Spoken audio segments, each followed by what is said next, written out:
President Kamara, members of the council, members of the school committee, members of our state legislative delegation, honored guests, and fellow citizens of Fall River. Tonight, we know we face challenging times, but we do so together. Let me first begin by stating my apologies and heartfelt sympathies to those families who had to endure pay cuts and layoffs from the city these past weeks. Know that we exhausted every option in an attempt to shield you from these cuts, and we continue to work to find ways to save jobs and lessen the burden on all who chose public service as a vocation. I express equal concerns for the scores of Fall River citizens in the private sector who are also experiencing similar turmoil in their lives.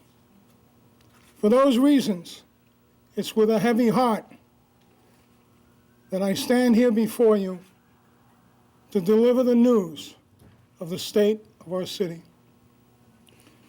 My fellow elected officials, we share the responsibility for guiding the city of Fall River through these troubled waters, but I believe we do so with shared priorities.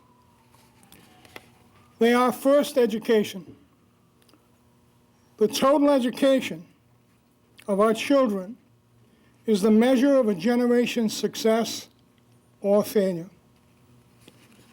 We must ensure our educational system guides our children from kindergarten all the way to the end of qualified graduates able to obtain good jobs.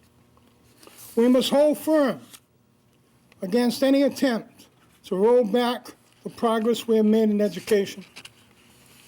Another priority, we must build our economy to create more good jobs. Our state government is poised to spend billions of dollars in the coming years on infrastructure, transportation, and capital projects.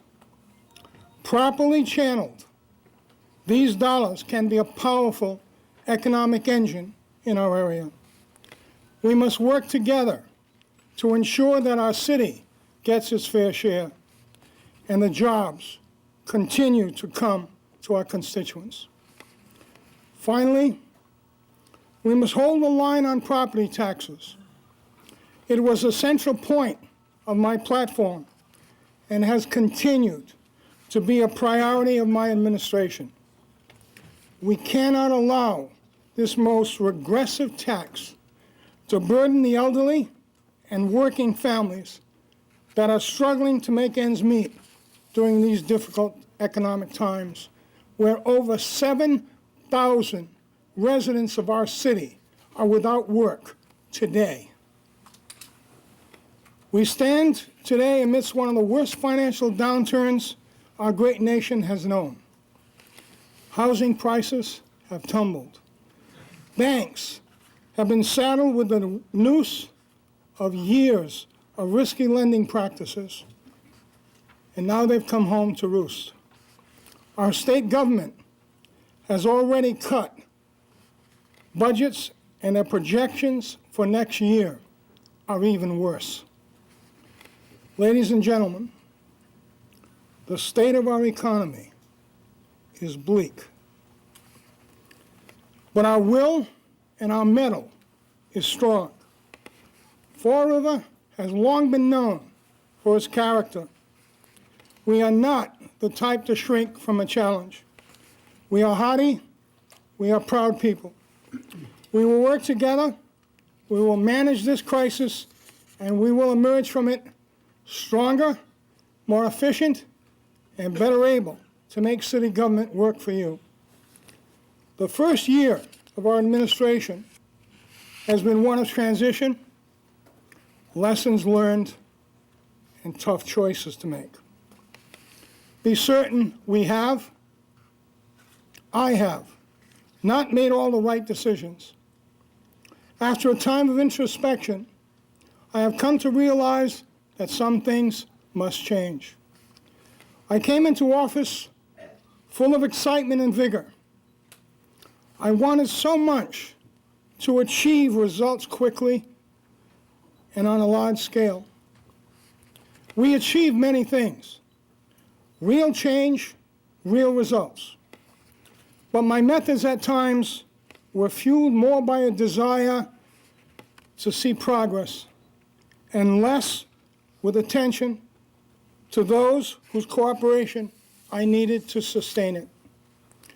As a state representative, you are taught to grab hold of an issue and run with it. You must advocate for your issues and ensure that your voice is heard among and above 159 others who are attempting to do the same thing. Executive government is quite different. I have heard citizens' critiques of my managerial style from friend and foe alike. And I will work to build more consensus and to have the patience to invite more to the table to share with the load and the success. Do not be mistaken. I will not change my drive nor my desire to see this city succeed. I know that I cannot do this alone, and I invite all to participate in this process to ensure that we rise out of the ashes of this recession as a stronger city, a stronger community.